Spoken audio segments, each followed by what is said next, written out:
We recently decided to spend a few days at one of our favorite vacation spots, Doe Bay Resort, which is on Orcas Island, one of the San Juan Islands.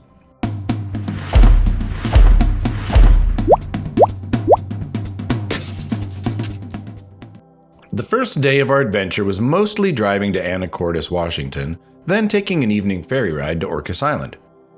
We arrived at Doe Bay Resort after the office closed, but our key and paperwork were hanging on the door. We unloaded our stuff and went to bed in our cabin called Harbor House. It's larger than we needed, but visiting off-peak meant the rates were really low and the location was super convenient.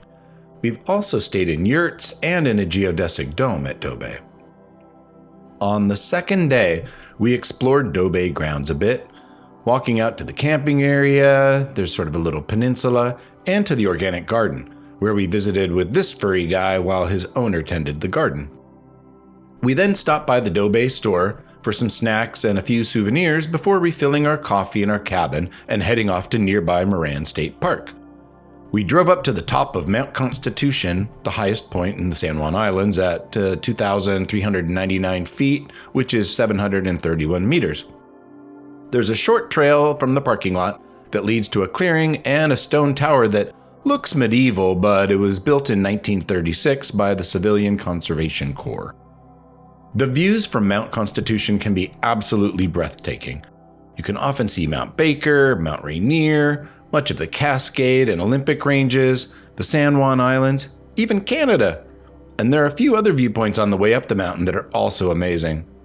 We're visiting in winter, but just look at the scenery. I mean, really, I'll give you a moment to just soak this in.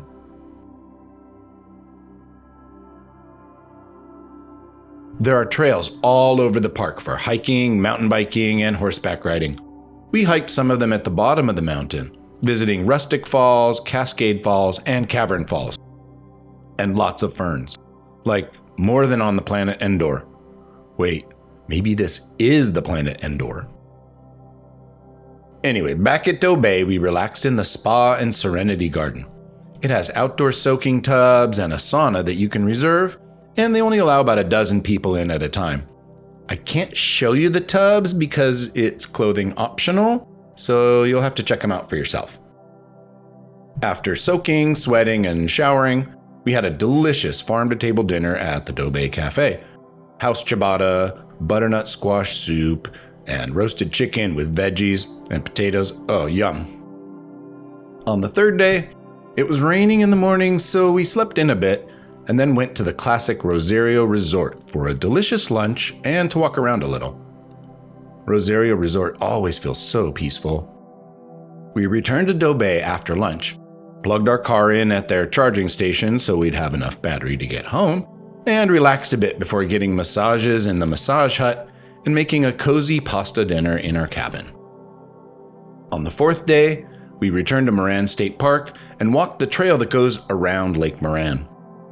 It was a decent day to find mushrooms, and the scenery was incredible despite being what it could be called a gray day. I love the little one-lane bridges in the park, they're so nostalgic. We then went into Eastsound, the main town on the island, for lunch at the White Horse Pub and a little shopping. The town is quiet this time of year, and some shops are closed for the season. The tide was very high, so it wasn't possible to walk out to the little island in the bay, but sometimes you can.